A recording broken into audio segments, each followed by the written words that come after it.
I'm into white girls. I don't know. I have a thing for tall men. Women have a thing for men who earn well. All the good stuff. Just take notes. Yeah. Indian men are known for commitment, stability, family values. Indians are known for being smart. Indians, we are actually fascinated by white people. Indians have a fascination for everything non-Indian, by the way. Wait, so how do I say your name? I'm like, babe! The American is like, oh my god, it's such a beautiful name, Marjorie. Oh. And I'm like, where is the joke? She has a thing for Indian guys. Woo! Yeah. For Indian men. He said he is a doctor. He is. He did. And if you mispronounce Fatima, There are two types of Americans. No. Wait. What if this Indian man goes out there and tells people that I am into white women?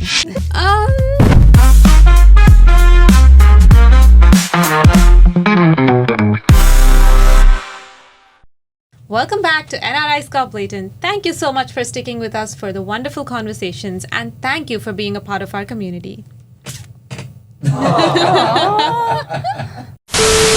How was that?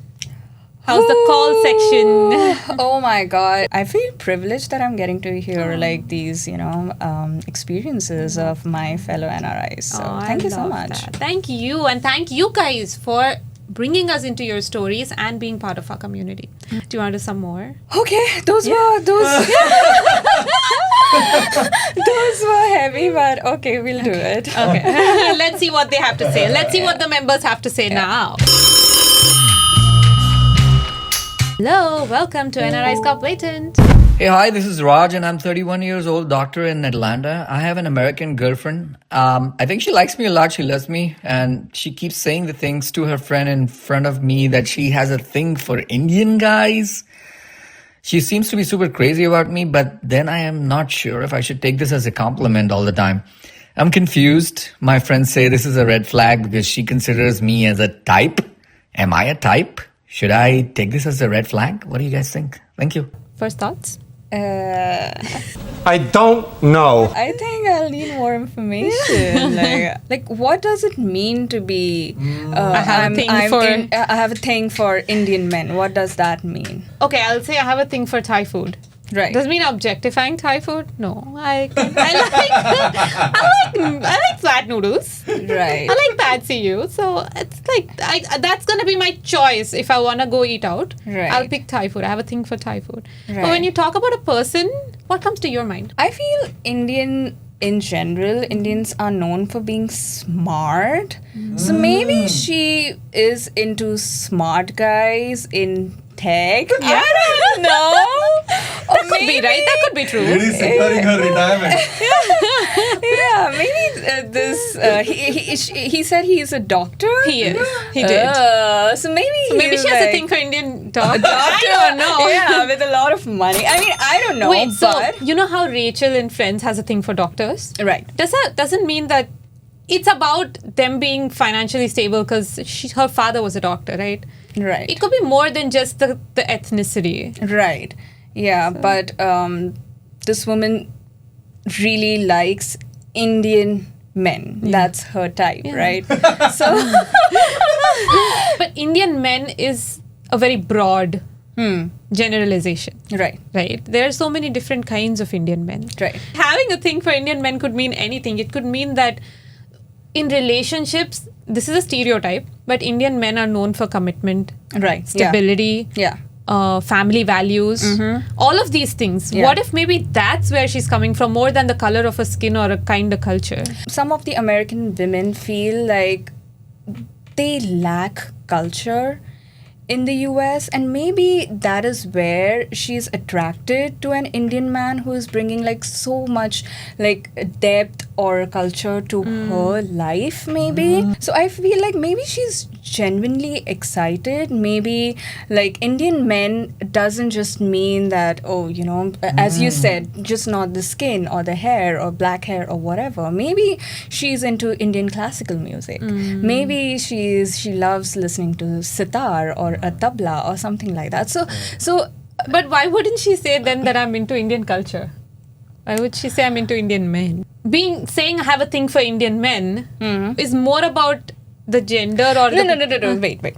So what if this was the other way around? Let's flip it. Yeah, okay. yeah. What if this Indian man goes out there and tells people that, hey, you know what? I am into white women. Then what? Like, how do we see that? I guess that would be weird. Yeah.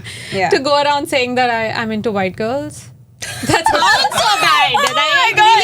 It sounds weird. Just Oh okay, my God. the white woman saying that is making it sound But you okay, know what? I harmless, also but- feel like as Indians, we are actually fascinated by white people, or like we want to see more Yes. of like Yeah. white people even on screen. Even if you see like one foreigner, for example, in India, we are just going to be like staring like, Who even is if- this person? Yeah, and even if that's like not a mediocre person, not like a very beautiful person, but we are just going to be like, oh my God, this is like the best, the most beautiful Foreigner. woman Yeah. I have ever seen. So Yeah. I just feel like Indians in general have a thing for Yeah.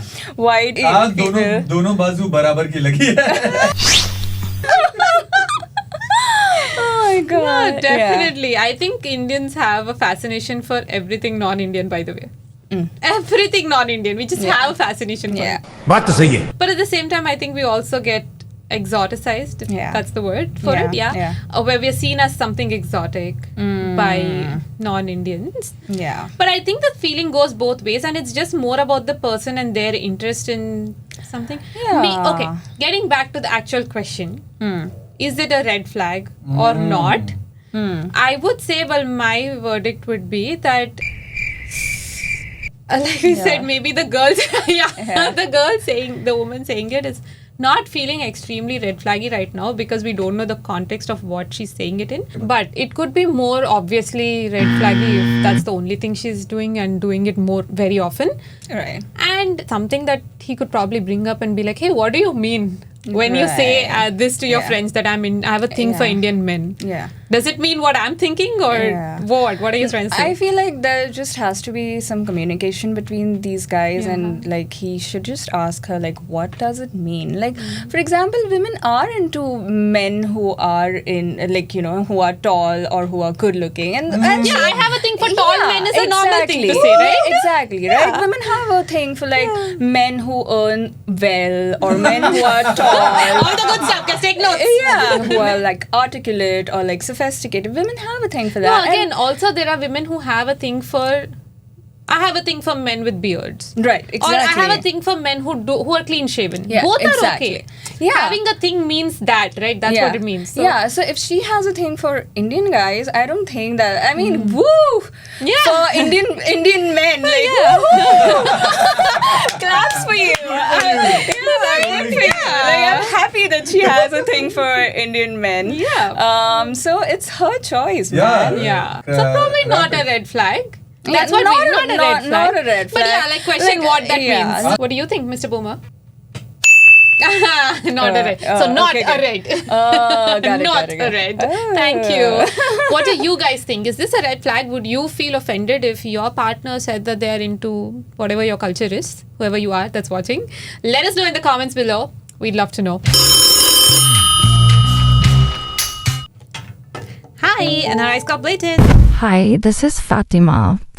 I'm an elder millennial, almost in my 40s. I'm an architect and I live in Toronto. The client, Veena partner kept mispronouncing my name. And if you mispronounce Fatima, so I corrected him a few times. He laughed and he said, your name is too hard, so I'm just going to call you F. Is this a harmless joke or is it a red flag for a disrespectful work environment? First thoughts? I mean, a name is like such an important identity, right? And if what do you think? What is that her boss like? How does he pronounce her name? What do you think? It's First Fatima. of all, totally red flag. Yeah, for red sure. red flag all over. But I feel like, well, we've actually been talking about this for so long, right? Yeah. So let's say my name is Manasa when you say it. Manasa. Yours is Madhuri. Madhuri. So Fatima would probably be Fatima? Fatima. Fatima? Yeah, I think you'd say Fatima. Fatima, or maybe like Fatima. Fatty. Fatima. Fatty. That's kind of offensive. Hey, Fatty. Yeah. That no. goes into a total different direction. Like Maddie, Yeah. that's kind of like annoying And to say. I relate to it because as a child, like I had shared with you, right? Yeah. From Madhuri, like people would, like kids would call me Maddie, Mm-hmm. and that is so close to mad, and then they would be like Maddie, mad. So it feels like someone is bullying you, and Yeah. if that woman is feeling that at the age of 40, I empathize with her so bad, man. And why? Why call me F? Yeah. I have a name. I know, like if this, and see, if this is a person who she meets, like it's a neighbor, or not even a neighbor, if she it's a stranger she has met like once, or maybe she'll meet twice or thrice in her life, that's still okay. If this is her boss, if this is a person that she's gonna meet every day, and even then this person is not Yeah. taking the effort to like make the other person feel comfortable. I mean, You know, that's a total red flag. And you know where Yeah. I'm coming from? The first time that someone actually told me that it's important to make people say your name right was at my workplace. I was on an internship, and my manager, I was having lunch with her, and this was 2 months into the internship. Okay. And she was just talking to me, and we were heading back to our desk from the lunch, and one of my friends walked by, and they said my name. And she was just listening while we were having a conversation. And once they left, she said, "Wait a second. So your name is Manasa. I've been saying Manasa this entire time. Why didn't you ever correct me?" right. And this was like 1.5 years into being in the US, and I had never corrected anyone until then. Wow. I was letting people say Manasa the entire time, and I was just enduring it, right? Right. It wasn't even, I wouldn't even call it a trigger. I don't know. And like figuring it out. Yeah. And she asked me, "Why didn't you ever correct me?" I said, "I don't know. Like, I thought maybe you would not be able to say it right." So she sat me down and she said, "No. Here on out, every time someone says your name wrong, you should correct them. Your name has been given to you. This is the right way to say it, and it's fair for you to ask people to say it right." Yeah. She's the first one. This is an American woman Yeah, who's the yeah. first person who told me in America that you should make sure people are saying your name right. Yeah. After that, I never stood for it. And when I went to work at another company on day one, by the way, on the first team call where they were introducing me to the team, my manager again was American and obviously said Manasa, though I said it and it was fun. And I had Indian teammates, right? Right. And in the call, I'm like, okay, right off the bat, I want to tell everyone that my name is Manasa. Again, right off the bat was an inappropriate usage there because it's kind of combative. But like, again, this Yeah. is me not knowing how to culturally use that, but I Yeah. said it. And they were so sweet to like not take it in an offensive way, right? She was so sweet. But I said like right off the bat, my name is Manasa. Okay, say it, Manasa. Okay. Okay, and I said that. And then the team call ended, and the first call I get is from my Indian teammate. She calls me and she's like, "Wait, so how do I say your name?" I'm like, babe. Yeah. It's Manasa. It's not that difficult. You're Indian. Yeah. You know how to say it. Because Yeah. I understand though, like some people say Mansa, Mansa.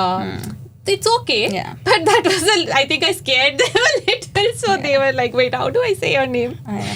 But like from your story, I have like this takeaway. The takeaway is that there are two types of Americans. One who are going to always be ignorant. Like even if you tell them 1,000 times that it's Manasa, they're still going to be like, "Oh, Manasa. Oh, yeah, Manasa." But then there are going to be some people who are really going to be like, "Say that again." Like, I want to really learn. I want to really understand. And that is the kind of effort and respect that I think, even like we discussed earlier, like even trying is enough for us. Like instead of being just ignorant, like, "Hey, Manasa, why?" Like ask us 100 times. We'll tell you 100 times what our names are. And you know, it's not limited to Indians. I just found this out. I was on a set last month and we had a Hispanic woman. an Israeli woman and me, an Indian woman. And we were three actors on set, and we were talking about names. And casually in conversation, no one was bringing it up. Just while like doing hair and makeup, we were chatting and we were talking about names and pronunciation. And they were asking me about my name, and I was talking about this is how it is, right? We were curious about each other. We were talking in a group of American, Italian, Israeli, all kinds of people, all nationalities. Right. And then I found out that while I was talking about my name, the other woman was saying how her name is supposed to be said. And it's just instinctively, it's not what it spells or what it looks like or what you would think. Yeah. As an Indian, I would read it a certain way. I don't want to say the name out because I don't want to take names, but I would read it a certain way, but it's not said that way. And I'm interested in that. The girl was so touched and she was like, I didn't even expect that people would take so much effort to say my name, because we don't expect others to take an effort to be kind to us or to give us the bare minimum. I call this bare minimum. Trying to say someone's name right is bare minimum, not princess treatment. Yeah, for sure. I just have one more point to add. Like, I get the whole Fatima and not being able to like pronounce. And as I said, right, two types of Americans who one will like try to learn and the other will be ignorant. Like many times I have introduced myself like, hey, I'm Madhuri, and the other person is like, oh my god, like the American is like, oh my god, it's such a beautiful name, Marjorie. And I'm like, where is the job? And I'm like, no, it's Madhuri. Marjorie, wow. And I'm like, yeah, it's beautiful. Like, what are we? And then sometimes you just have to like, let it go. Yeah. So, Yeah, I get it. So a lot of times people call me Monica. Oh, really? Yeah. Monica. Like, okay, I'm Monica. That's my alias when I want to be. Yeah, but like it suits your personality. Yeah, like, I'm Monica. Sassy. Yeah. But so, yeah, coming back to the call. Fatima, I'm so sorry to hear that. I think that's a red flag, especially at a workplace. It's a heavy red flag. I think your superiors or even your colleagues and your peers need to be able to say your name right, and it's a very bare minimum ask. It's fair for you to want them to say your name right, and I think that is something you should insist on getting right. Yeah, And maybe like talk to your HR or someone and like be like, hey, I don't feel comfortable in this situation, and maybe I feel bullied. I mean, if you feel that way, and communicate. And if this person, and Fatima, also understand this is not a you problem. It is a he or whatever that person is. You are okay. You deserve to be a. But like if the other person is the one, he's the one who's not ready to, understand. So it's a he problem. It's not a you problem. Yep. So. And totally empathize. And also we don't know what the dynamics are at play here in terms of the roles and whether it's a senior leadership that you feel scared to talk about or report. So I understand this is information that we don't have. Exactly. But we empathize with the situation. Maybe act accordingly based on what the situation is. But based on what the dynamics are. But overall, I think it is a red flag that someone is not taking the effort to say your name right, especially in a workplace, and you have to deal with this every single day. And if the other person is not sorry, then that's a big problem. Whatever's coming for them, they had it coming. Right off the bat. Yep, right off the bat. Like, I'm going to say, they had it coming. But audience members, what do you think? Please let us know in the comments below. And if you want to be one of the members that call us, please join our membership. And don't forget to like, share, and subscribe. And shower some love on Madhuri. On Marjorie. Marjorie. Thank you so much for being with us, Madhuri. It was lovely chatting with you. Yeah, it was so much fun. All the questions and everything, like I just felt like, and even you, man, you're so lovely, and you make your guest feel, just cozy and at home. You. I felt that from you, so thank you so much. I loved it. Thank you. Loved it as well. Thank you so much. From Bay Area sun, she hits the scene. Yes, What did dating mean to you? Catch flights, not feelings. Yes. Haven't been in the market for so long. You know what hinges? It was a big taboo. Dating ante inka like everything's done. Boys, the first thing they would come and say to you is, I love you. In my college, they would pretend like they were siblings. They used to call each other akka, anna. I'm kind of scared of dating apps. All I think about is being kidnapped, getting murdered. The society is the red flag here. Is there a better way to teach your children to stay safe but not be afraid of the other gender?